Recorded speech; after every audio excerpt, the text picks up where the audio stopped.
고요.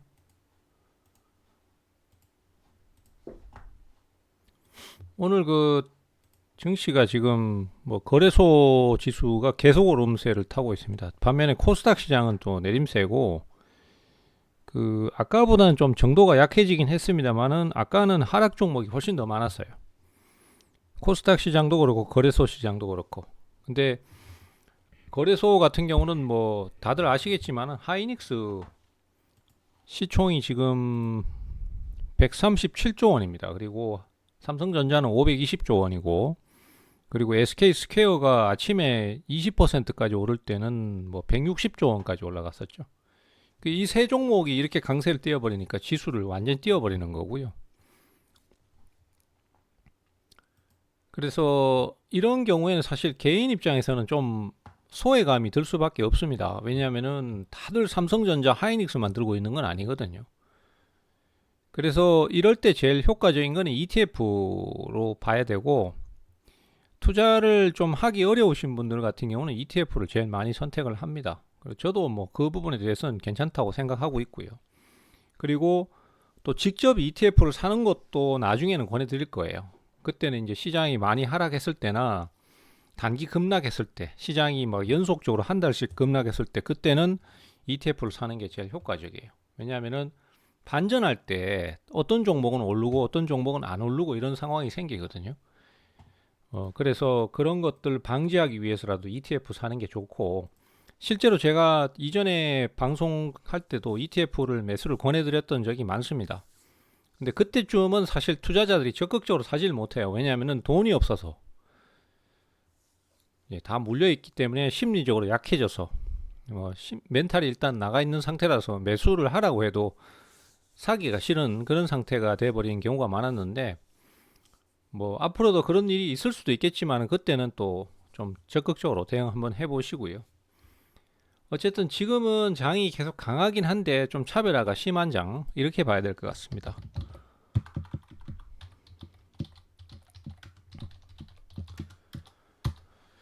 그리고 오늘 루이지애나의 LNG 가스전에 대해서 한국이 투자를 결정했습니다. 그래서 이 300조 원짜리 대미 투자에 대해서 첫 번째 1호로 지금 LNG 쪽에 투자를 하기로 했고요.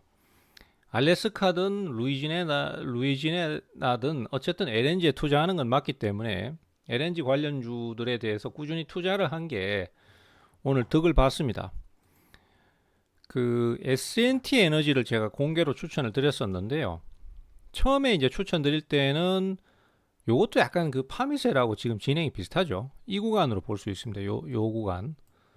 요 구간이 지금 S&T 에너지의 요 구간 정도가 되겠습니다. 그래서 여기서 이제 몇 번 샀다가 팔았다가 다시 샀다가 팔았다가 하다가 이제 돌파 나와서 한번 팔고 다시 재매수를 한 거잖아요. 요 재매수 타이밍, 요 부분은 제가 이제 정의연방에서만 추천을 드렸습니다.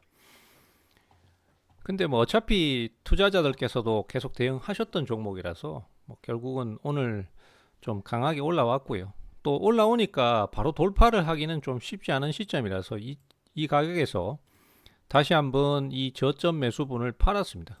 나머지는 끌고 가는 쪽으로 방향을 잡고 가도록 해보겠고요.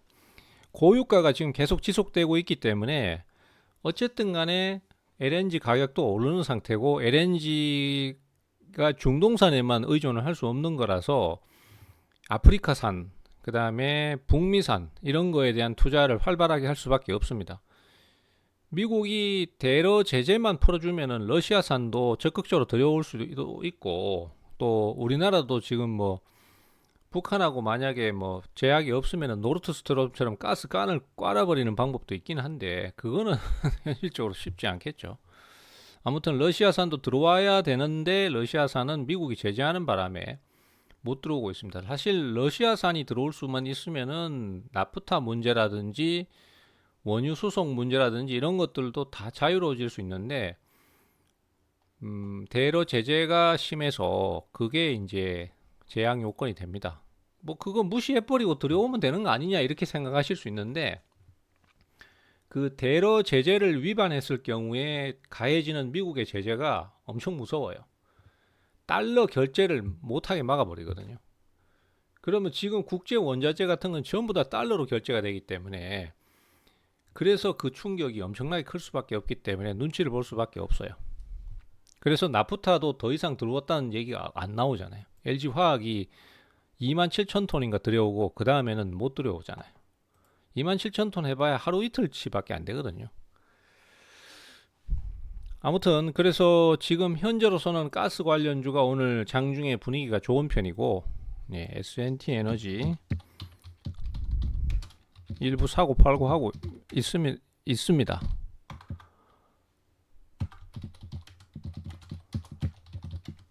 나머지는 또 끌고 가고요. 또 매수할 시기가 되면은 그때는 이제 뭐 정해연방에만 소개를 드릴 수도 있고, 아니면 투자자분들께 다시 한번 제 매수 타이밍을 말씀드릴 수 있는데, 뭐 그 부분은 제가 고민을 좀 해보겠습니다. 어쨌든 아무래도 이제 좀 약간의 레벨 차이는 둬야 되니까 그거는 뭐 여러분들이 좀 이해를 해 주십시오. 그 부분에 대해서는 제가 양해 말씀드리고 죄송하다는 말씀드립니다. 그 다음에 이제 그 밖에, 예, LNG 가스 관련주들도 오늘 상승세를 타고 있는데, 그 부분은 이제 제가 정해온 종목이니까 뭐 굳이 오픈은 안 하겠습니다. 근데 일단은 집중적으로 투자를 했어요. 이 종목 말고도 두 종목 더 공략을 했으니까. 그리고 오늘 유리기판 관련주들이 굉장히 강합니다. 지금 필옵틱스가 상한가를 갖고, 그 다음에 캠트로닉스도 오늘 장중에 28%를 상승했어요. 근데 우리는 이제 그 사이에 정해온 종목으로 캠트로닉스를 매수를 했었죠. 예, 요게 이제 올라가는데, 솔직히 말하자면요, 저도 이거에 대해서는 진짜 솔직히 말씀드려야 될 것 같아요. 유리기판이 뭐 특별하게 어떤 수익을 많이 줬다라기보다도 제가 봤을 때는 그냥 반도체니까 오르는 거예요. 반도체 관련주들이 그냥 돌아가면서 다 오르는 거예요. 그래서 오늘 코리아 서키트 같은 것도 결국은 또 올라가잖아요. 이게 PCB 쪽이니까 이쪽도 결국 오르는 거고, 제가 지금 권해드리는 거는, 예, 이거는 뭐 이제 수익 실현하는 거고, 캠트로닉스는 뭐 요새는 팔기가 겁납니다. 왜냐하면 팔고 나면 더 올라가 버리니까. 아무튼 제가 지금 권해드리는 건 TC 본더 장비 쪽이잖아요. 예, 그 중에서 이제 하나 비전, 예, 추천드렸었고, 이거는 원래는 제가 정해연방에만 소개드렸었는데 그냥 이제 같이 말씀드렸습니다. 그래서 저번에 제가 설명드릴 때 그 공시가 나오면서, 실적 공시가 나오면서 주가가 빠질 때, 확 빠지는 시점이 이 지점이었잖아요. 이 지점이었는데 여기를 매수를 대응해야 된다라는 말씀을 드렸고, 그 매수를 하는 이유에 대해서도 설명을 드렸습니다. 그리고 그거를 간단하게 지금 다시 한번 재차 말씀드리자면은, TC 본더 쪽에 취급하는 거는 하나 비전이 아니고 하나 비전의 자회사인 하나 세미텍이에요. 하나 세미텍이고, 하나 세미텍은 하이닉스에 납품을 합니다. 원래는 한미 반도체가 납품을 했었는데 독점 공급 때문에 문제를 삼아서 하이닉스가 공급처를 바꾼 거예요. 그리고 하나 세미텍이 이제 수익을 본격화시키면서 하나 비전의 수익성을 높여주는 거고, 하나 비전은 사실은 TC 본더 장비하고는 상관없습니다. AI 보안 카메라 쪽이니까. 근데 실제로 수익은 여기서 다 발생을 합니다. 하나 비전에서. 근데 앞으로의 수익은 이 하나 세미텍이 많이 책임을 질 걸로 보고 있어요. 그래서 실적이 좀 나쁘게 나온 거를 나쁘게 볼 필요가 없다. 그리고 오히려 시장의 컨센서스 예상치보다는 더 좋게 나왔었다. 그렇기 때문에 눌릴 때 매수였다. 이런 개념으로 이해를 하시면 됩니다. 자, 거기까지 말씀드렸고요. 그 다음에 이제 시장에 대한 얘기를 좀 하겠습니다. 지금 우리 증시나 세계 경제가요,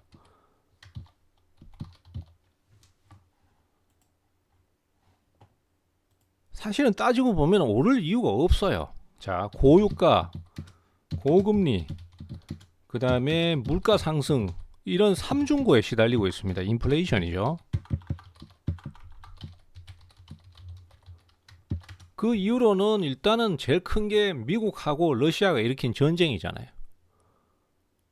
예, 거기다가 미국 같은 경우는 2023년, 2024년에 러시아 전쟁 때문에 그리고 그 이전에 코로나 때문에 돈을 막 갖다 풀었잖아요. 그것 때문에 그거를 회수하기 위해서 고금리 정책을 계속 썼었어요. 그리고 심지어 지금도 우리나라보다도 금리가 훨씬 높습니다. 미국의 패권이라는 게 이래서 무섭습니다. 달러 패권이 제일 무섭습니다. 미국은 자기네가 원하면 돈을 막 찍어내고 그리고는 그 돈이 너무 넘쳐나니까 금리를 올려가지고 다른 전 세계의 나라를 통해서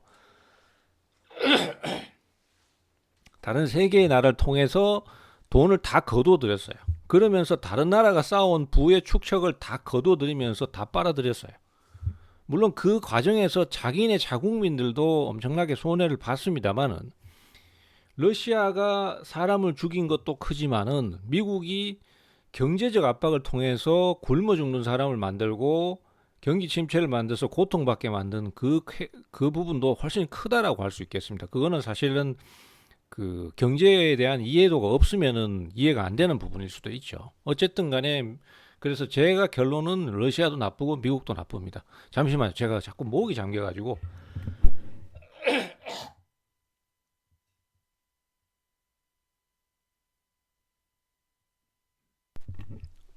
제가 한 이틀 쉬었더니만은 목이 득음을 아직 못했습니다. 자꾸 목이 잠겨요. 죄송해요.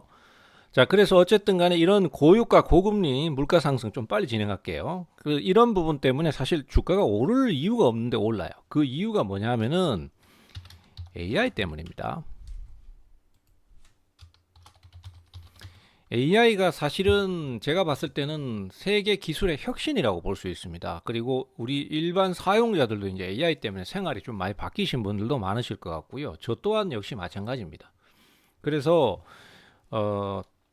M7이라고 하죠. 소위 말해서 이제 미국의 기술주들 M7 요거 제가 기억은 하는데 다 일일이 거론을 하려니까 잊어버렸어요. 그래서 이 회사들의 실적이 어마무시해요.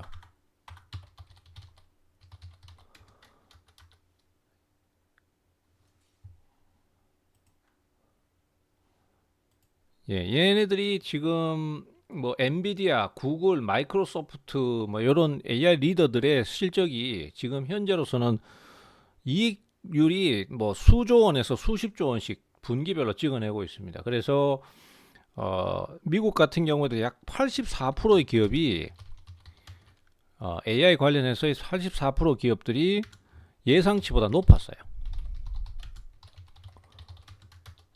그리고 그렇게 돈을 막 벌어들이니까 이 고금리를 이겨내는 거예요.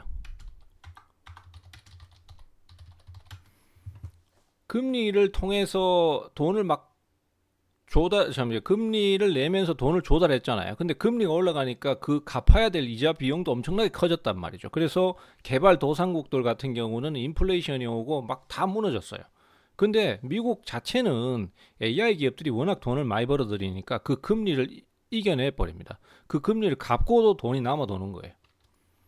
예, 그래서 이런 것들이 성장률을 앞서가니까 성장률 우위가 되고 그러면서 주가 상승으로 이어진다라고 보시면 됩니다. 그리고 한국 같은 경우는 한국도 물론 이게 정부의 정책이나 그 다음에 이재명 정부 들어서 이제 5천 포인트 공약 이런 것도 큰 역할을 했다고 저는 인정합니다.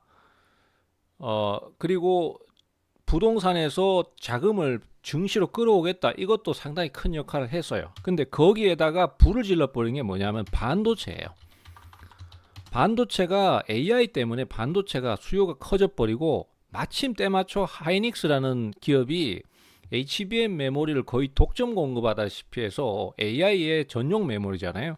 그 메모리를 독점 공급하다시피 해서 수익성을 엄청나게 키웠습니다. 그러다 보니까 삼성전자도 우리도 지금 여기 뒤처지면 안 되겠다 해서 빨리 막 개발해 가지고 지금 HBM 메모리를 막 공급하고 있습니다. 자, 그런 상황이고 그렇게 HBM 메모리가 돈이 되니까 그걸 막 찍어내다 보니까 기존의 지전에 사용하던 낸드 플래시 메모리라든지 일반 D램이 또 부족한 현상이 생겼어요. 그것도 써야 되는데 그거를 찍어내지 않으면은 우리 한국이 공급을 안 해주면은 가격이 천정부지로 뛸 수밖에 없는 그런 상태가 되었습니다. 아마 지금 이 상황에서 제일 땅을 치고 후회하고 있을 만한 기업 나라가 어디냐면 중국이에요. 중국은 반도체 굴기를 선언했잖아요. 그리고 돈을 막 수십조 원을 갖다 때려 부었거든요. 근데도 이 기술력의 차이라는 게 기본적으로는 어느 정도 따라잡기가 힘들었어요. 그래서 지금 이런 대박 나는 논하는 장세에서 중국은 돈을 많이 못 벌었다고 저는 보고 있습니다. 물론 저가형 반도체 이런 거는 어느 정도 장악을 했지만은 HBM 메모리라든지 최첨단 낸드 플래시라든지 이런 것들은 한국이 꽉 잡고 있고 그 밖에 대만이라든지 미국 기업들이 다 돈을 벌어가고 있기 때문에 그래서 사실 그 부분에서 좀 뒤처졌다 이렇게 볼 수 있겠습니다. 한국 같은 경우는 어쨌든 기업의 밸류업, 그 다음에 정부의 정책, 그리고 거기다 때 맞춰서 방산이라든지 반도체라든지 이런 전력 쪽, 이런 쪽에 어떤 그 지금 시장의 트렌드하고 딱 맞는 업종들이 우리나라의 주력 업종이었기 때문에 이게 같이 맞물리면서 지수를 지금 7,000포인트까지 한 번에 끌어올려 버린 게 아닌가 이렇게 생각을 하고 있습니다. 그리고 그 7,000포인트를 가는 데 있어서 한국인의 우리는 죽을 수 없어 같이 같은 운명에 해서 막 갖다 돈을 질른 것도 하나의 영향이 될 수 있겠죠. 요건 제가 좀 이따가 조금 뒤에 이제 그거에 따른 부작용도 같이 좀 얘기를 드리겠습니다. 아무튼 그래서 지금 우리 증시는 그런 이유로 해서 상승을 했습니다. 그래서 고유가, 고금리, 물가 상승, 인플레이션 이거를 갖고 있음에도 불구하고 그거를 이겨낼 만한 대호황이 왔기 때문에 그래서 이런 상황이 벌어졌다 이렇게 해석을 하시면 쉽겠습니다. 다만 이제 그런 부분이 끝은 있을 거잖아요. 그래서 그 부분에 대해서 이제 고민을 좀 해야 되는데 우리가 이제 제일 걱정하는 게 AI발 피크아웃이거든요. AI도 수익이 커지고 엄청나게 돈을 벌어들이는 건 맞는데 그게 언제까지나 계속 지속될지도 모르고 언제쯤 그게 피크아웃이 올 것인가 이 부분에 대해서도 고민을 할 수밖에 없는데 여기에 이제 객관적인 의견을 드리자면요. 일단은 2026년까지는 자 이거는 제가 정혜원 님들한테 저번에 그 월요일 날 오후에 제가 해드린 내용하고 똑같은 거예요. 말씀 이미 드렸던 내용이니까 정혜원 님들은 양해 좀 부탁드립니다.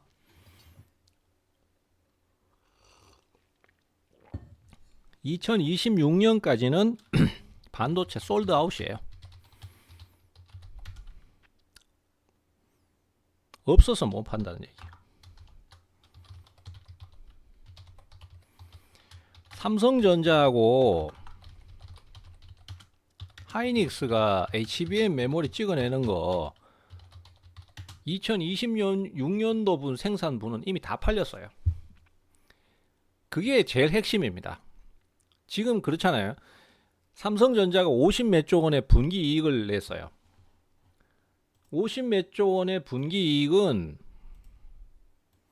자 보시면은 2025년 한 해 동안에 매출이 333조 원이었습니다. 그리고 영업이익이 43조 원이었어요. 근데 한 분기에 삼성전자는 50몇 조 원의 영업이익을 올렸어요. 57조 원이든가 뭐 제가 지금 정확하게 기억이 안 납니다. 아무튼 50조 원 단위의 분기 영업이익을 올렸고 그게 예를 들어서 한 분기에 잠시 반짝하는 거라면은 그러면은 이게 주가가 계속 상승하는 게 좀 설명이 안 돼요. 근데 앞서 말씀드렸던 대로 반도체가 26년도 생산분이 다 팔렸어요. 이미 예약 구매가 다 끝났어요. 그러면은 여기서 더 늘어나면 늘어났지 줄 가능성은 적다라는 거예요. 예, 거기다가 AI 기업들이 예를 들어서 지금 돈을 많이 못 벌어들이고 수익성이 떨어지면은 그러면은 반도체를 생산분을 삭게 하고 예약했다가 그 예약을 취소할 수도 있잖아요. 근데 지금 팔란티어 실적 나온 거 보면은 그럴 가능성이 적어 보입니다. 그러니까 저렇게 날린 거예요. SK 하이닉스도 저 난리를 치는 거고 삼성전자도 저렇게 갭상승을 해서 떠버리는 거예요. 그래서 지금 이 HBM 메모리의 완판 때문에 수익성이 줄 가능성이 적다라는 거죠. 그러면은 하이닉스 같은 경우에는 지금 현재 상태에서는 자, 작년에 하이닉스가 47조 원의 영업이익을 벌여들였습니다. 그러니까 삼성전자하고 거의 맞먹는 수준이죠. 물론 매출은 훨씬 적습니다. 당연히 매출은 적은데 그만큼 수익성이 좋다는 거예요. 영업이익률이 50%에 육박하고 있어요. 그러니까 하이닉스 저 난리 치는 거예요. 근데 1분기가 37조 원 나왔잖아요. 이번 2026년도. 그리고 이 상태대로 그대로 가서 줄지는 않고 늘 가능성이 크다라고 봤을 때는 4분기까지 그대로 갔다 치면은 영업이익이 150조 원에서 200조를 달성할 가능성이 커 보이잖아요. 그러면은 시가총액이 예를 들어서 다른 미국의 유수 기업들, 그 특히 AI 기업들하고 비교해 봤을 때 한 150조 원에서 200조가 나와도 충분하다라는 얘기가 되는 거예요. 적어도 한 200조는 가야 된다 이렇게 되는 거예요. 그러면 200조를 가려면 가격이 얼마냐? 주당 가격이 200만 원인 거예요. 그래서 지금 저 종목이 저렇게 가파르게 오르고 있는 거예요. 근데 물론 이거는 어디까지나 예상치입니다. 그래서 우리가 이제 상황에 대해서는 두고 봐야 되겠지만은 지금 현재 예상치는 그런 거고, 삼성전자 같은 경우에도 그런 상황으로 봤을 때는 지금 시가총액이 삼성전자가 현재 520조 원이잖아요. 530조 왔다 갔다 하거든요. 근데 적어도 1000조 원은 가야 된다라고 얘기를 하기 때문에 200만 원 목표치가 나오는 거예요. 잠시만요. 30만 원 목표치가 나오는 거예요. 30만 원 가다가 지금 40만 원까지 올라갔어요. 그래서 저 난리를 치는 거예요. 그 배경을 알고 가시자 이 얘기입니다. 그래서 우리나라의 지금 주가가 올라가는 게 어쩌면 이런 현상 때문에 형성되고 있다 이렇게 보시면 될 것 같고요. 그 이외에 또 요인이 좀 몇 가지 있습니다. 이 반도체가 이렇게 돌아가려면은 뭐가 필요합니까? 전력이거든요. 전력 전선이거든요. 그러니까 전력 전선 쪽도 돈을 어마어마하게 벌어들이는 수준이 지금 이 상태에서 줄 가능성은 적어 보이니까, 그래서 LS 일렉트릭이 오늘도 또 미쳐가지고 저렇게 날아가는 거고, 전선 쪽도 대한전선, 대원전선 막 난립니다 지금. 예, 그러니까 투자자들도 지금 그 내용을 아니까 이거 따라 붙어야 되는 건데 지금 추격 매수해야 되는데 이런 식으로 매수가 되는 거예요. 자, 그런 배경들을 이해하시고 가시면 좋습니다. 근데 이런 게 있습니다. 자, 그러면은 이제 이런 그 반도체나 전력을 만들어주는 기업들은 주가가 막 올라가고 있어요. 왜냐? AI에서 그 수요를 감당하려고 막 계속 주문을 하니까, 그래서 그걸 찍어주려다 보니까 돈이 저렇게 많이 벌리는데, 그러면은 이제 이런 질문이 생깁니다. AI는 그러면은 돈을 엄청나게 벌었어? 이게 이제 핵심인 거예요. 지금 수익은 뭐 좋은데 팔란티어가 돈을 많이 벌었잖아요. 팔란티어가 돈을 많이 벌고 그 역대급 실적을 내놓고 끝나니까 시간 외에서는 6% 넘게 하락을 했어요. 이게 무슨 얘기냐면은 이제 이 피크아웃 논리가 나오는 거예요. 그 검증을 해야 되는 거예요. 자, 이 예를 들어서 돈을 벌 수 있는 플랫폼을 만든 회사는 돈을 법니다. 당연히 공급을 해야 되니까 버는데, 그거는 당연히 맞는데, 그걸 그 플랫폼을 이용해서 직접 돈을 벌어야 되는 MS나 구글이나 근데 오픈 AI나 팔란티어나 이런 회사들은 이제 증명을 해야 되는 거예요. 예. 예를 들어서 지금 반도체 업체들이 수십조 원의 돈을 벌어들이면은 그걸 이용해서 AI를 개발하는 회사들도 수십조 원의 돈을 벌어야 되는데, 이 부분이 이제 고민이 되는 거예요. 거기서 얘기 나오는 게 오픈 AI인 거예요. 오픈 AI가 지금 현재 17조 5천억 정도의 손실을 보고 있어요. 적자를 보고 있어요. 왜냐? 경쟁이 심해졌거든. 지금은 오픈 AI의 챗 GPT만 있는 게 아니라 구글의 제미나이 있죠. 또 뭐 하나 또 있잖아요. 그런 식으로 막 경쟁이 되니까 거기에 서로 경쟁에 이기기 위해서 더 많은 돈을 투자해서 더 많은 데이터 센터를 만들어내고 더 많은 딥러닝을 시키다 보니까 거기에 너무 많은 투자 금액이 들어가는 거예요. 그래서 오픈 AI도 데이터 센터를 막 계속 건설을 하다 보니까 17조 5천억이라는 적자를 보고 있는 상태가 된 거죠. 그래서 이만한 이익을 못 뽑아내면은 결국은 여기서 이제 구글 버품, 참 이제 구글이래. AI 거품, 버블 얘기가 나올 수밖에 없는 겁니다. 그래서 이걸 경계하자는 거예요.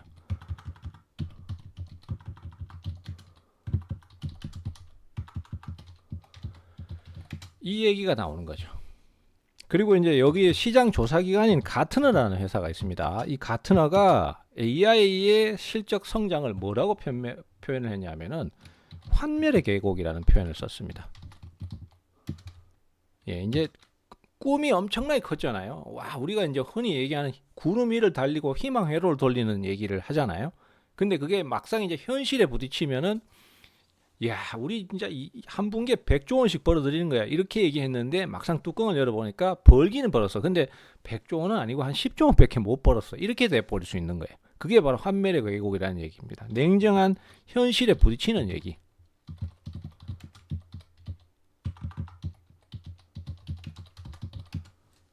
자, 그래서 결론은 뭐냐 하면요. 그걸 구성해주는 회사들은 돈을 많이 벌었어요. 그건 당연히 벌 수밖에 없는 상태고, 그 구성을 해주는 걸 투자를 해서 AI를 만드는 기업들은 아직까지 퀘스천 마크가 붙은 거고, 그걸 구성해주는 기업이 한국이고, 주로 한국이 득을 제일 많이 받고, 그 다음에 그걸 구성해서 그걸 이용해서 돈을 버는 진짜 미래를 보고 투자를 하는 회사들은 미국의 빅테크 기업입니다. M7이라고 흔히 얘기하죠. 걔네들입니다. 근데 걔네들이 이제 결국은 검증을 해야 돼요. 근데 어쨌든 팔란티어의 하락을 보면은 피크 아웃을 예상을 조금씩 하고 있다라는 의미가 되겠고, 거기에다가 오픈 AI 같은 회사들의 거품론도 또 나올 수도 있다라는 얘기예요. 그래서 결론, 자, 뭐 다 좋고 이제 결론을 얘기해라 이렇게 얘기하신다면은 과열을 걱정해야 된다.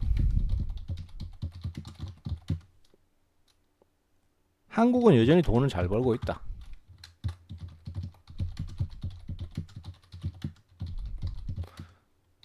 사실요, 트럼프가 그런 얘기를 했었잖아요.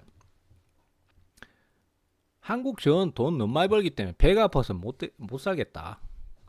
그래서 저기에 방위 분담금을 더 많이 부과를 해야 된다. 이런 식으로 논리를 펼쳤잖아요. 그 우리가 들었을 때는 아니 내가 이렇게 지금 돈이 어디 있는지도 구경도 못 하겠고 경기도 안 좋은데 무슨 돈을 많이 벌고 있냐라고 얘기를 한다. 이렇게 생각하시는 분들이 많으실 거예요. 그리고 뭐 한국이 무슨 부자 나라냐고 이렇게 얘기를 하시는 분들도 많으실 거예요. 그거는 반은 맞고 반은 틀립니다. 우리나라도 점점 이제 자본주의의 극을 달리고 있어서 이 극과 극이 점점 극명해지고 있습니다. 그래서 한국 자체는 돈을 많이 버는 건 맞아요. 천문학적으로 벌어들이고 있어요.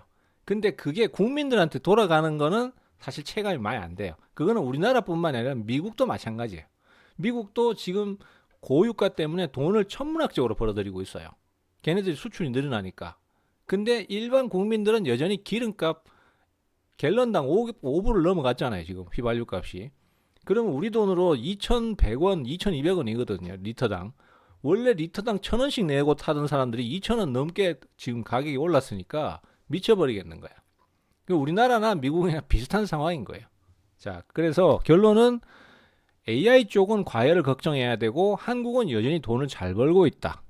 이런 결론이 됩니다. 그래서 전략을 어떻게 짜야 되냐? 제 생각입니다. 이거는 제 판단이니까 여기에는 전적으로 맞다, 옳다, 틀리다 이거보다는 제 판단을 참조만 하시면 될 것 같아요. 저는 지금은 조정을 고려해야 된다.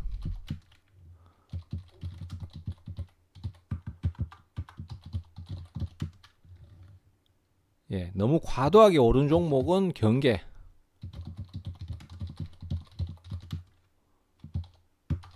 경계로 매수는 무리한 추격 매수는 금지.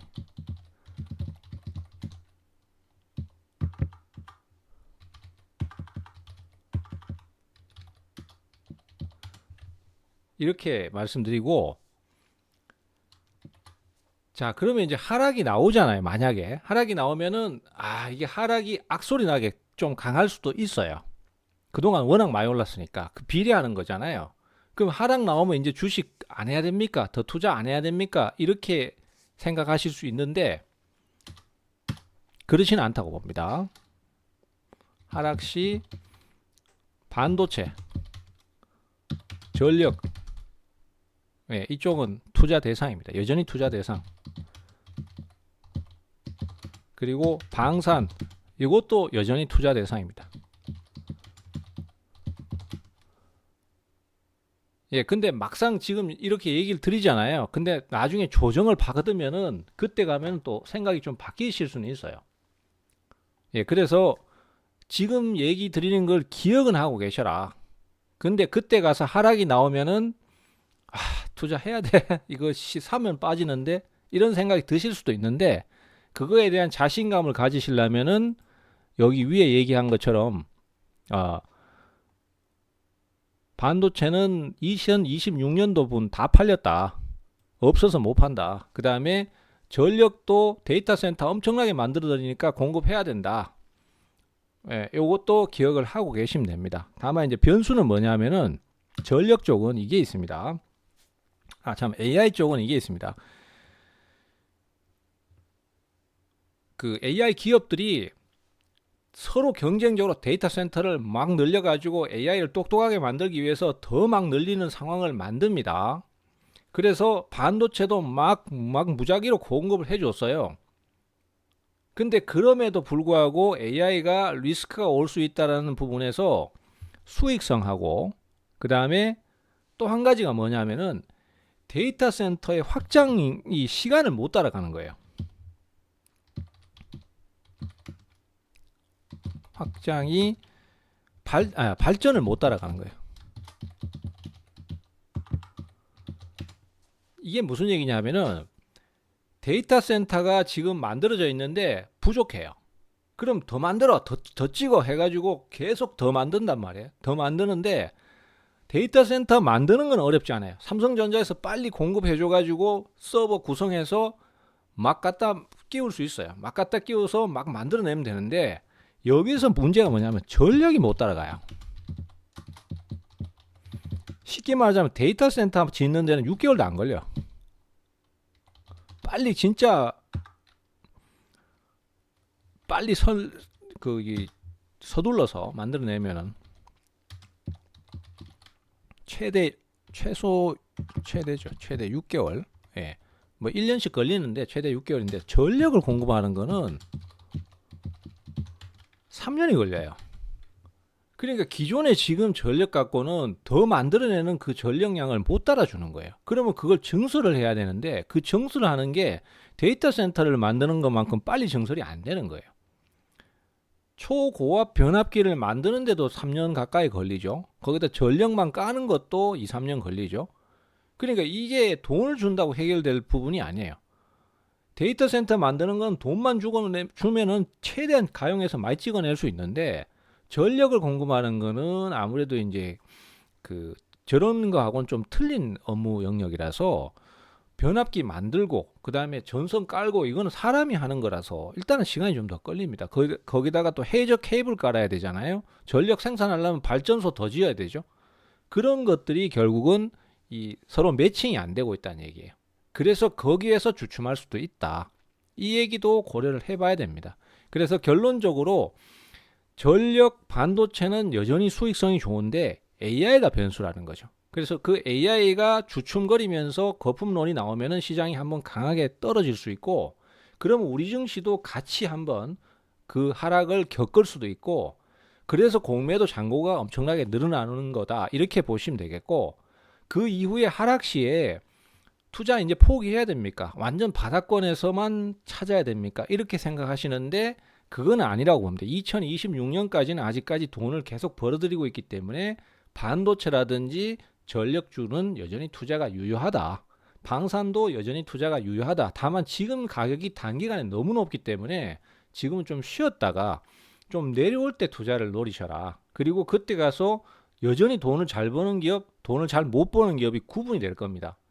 그러면 그때 가서 돈을 잘 못 버는 기업은 계속 내릴 것이고 돈을 잘 버는 기업은 좀 내리다가 또 다시 회복세를 타고 오름세를 탈 가능성이 높다. 이렇게 정리가 됩니다. 얘기가 조금 막 얘기하다 보니까 좀 중구난방이 됐는데 대략적인 시나리오는 이해가 되시죠? 우리나라가 돈을 잘 벌고 주가가 이렇게 오르는 데는 반도체, 그 다음에 정권의 정책, 이재명 정부의 정책, 그 다음에 부동산에서 증시 자금이 옮겨온 거, 요런 게 다 복합적으로 작용을 했고, 정말 세계 온 우주의 기온이 다 몰린 거라고 봐야 돼요. 제가 봤을 때는. 그렇잖아요. 정부에서 아무리 돈을 이쪽으로 옮겨오려고 해도 반도체라는 걸출한 어떤 그 수익 늘어나는 부분이 없었으면은 주가가 이렇게 오르질 못했습니다. 근데 반도체가 때마침 수익이 엄청나게 늘어난 거잖아요. 예, 그런 상태고, AI는 약간 피크아웃 가능성이 좀 있다. 그리고 그런 피크아웃에 대비하는 자세가 좀 필요하겠다. 그렇지만 만약에 하락을 강하게 했을 때는 우리 투자자들께서 전력망이라든지 그 다음에 반도체에는 여전히 투자를 가능할 수 있다. 그리고 수익을 못 내는 기업들은 조심해야 된다. 제가 봤을 때는 거기에 로봇주들이 많이 들어 있습니다. 로봇은 실제 돈을 그만큼 못 벌어들여요. 그렇기 때문에 지금 같은 상승장에서는 괜찮은데 하락장에 왔을 때는 그 실적이 없으니까, 기반이 안 돼서 투자자들이 던지기 시작하면은 내리막을 탈 수 있으니까 실적을 한번 체크를 해보시면서 미래 성장성도 한번 체크를 해보시면서 판단을 하시는 게 좋다. 이렇게 좀 정리가 되겠습니다. 얘기가 조금 막 중구난방으로 가긴 했는데 대충 시나리오는 이렇게 말씀드렸으니까 이해가 되실 거라고 생각이 됩니다. 그리고 자세한 내용은 좀 더 소통방에서 또 나누도록 하고요. 방송은 여기까지만 진행을 하도록 하겠습니다. 감사합니다.